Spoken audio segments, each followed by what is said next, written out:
পৃথিবীতে এমন একটি দেশ আছে যেখানে এখন ২০১৭ সাল চলছে।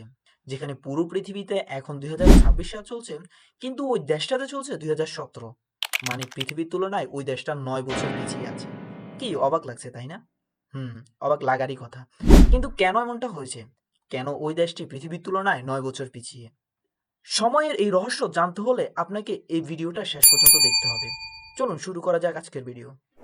এতক্ষণ যে দেশটার কথা বলছি সেটি হলো ইথিওপিয়া। এই দেশটি আফ্রিকা মহাদেশের পূর্ব দিকে অবস্থিত। এর আশেপাশে রয়েছে কেনিয়া, সুদান এবং সোমালিয়া। ইথিওপিয়া একটি প্রাচীন দেশ, যার ইতিহাস হাজার হাজার বছরের পুরনো। কেন ইথিওপিয়া পৃথিবীর তুলনায় প্রায় ৯ বছর পিছিয়ে? এর মূল কারণ হলো তাদের আলাদা ক্যালেন্ডার।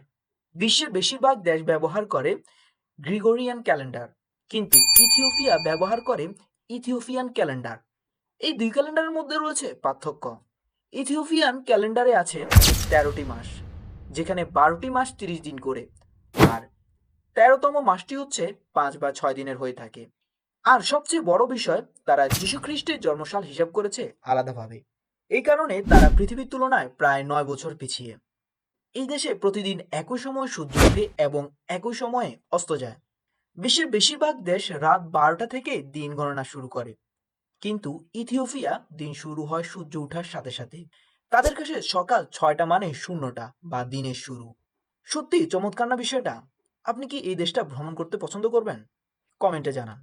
এমন আরও ইন্টারেস্টিং ভিডিও পেতে অবশ্যই চ্যানেলটি সাবস্ক্রাইব করবেন।